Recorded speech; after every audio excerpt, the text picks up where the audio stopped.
In this video, I'm going to show you how you can verify your Shopify store with a meta tag.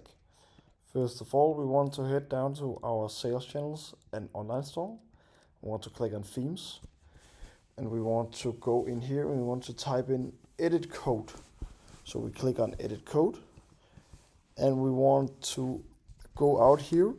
And if this is closed, this folder is closed, we want to open up the layout folder, and we want to click on theme liquid. And as you can see, there's a header section right here.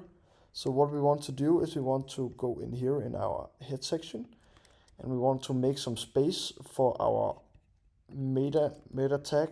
So we just do this. We copy paste our meta tag in. As you can see, I already have it copy paste in here. So I'm just going to delete it, but you want to copy paste it in.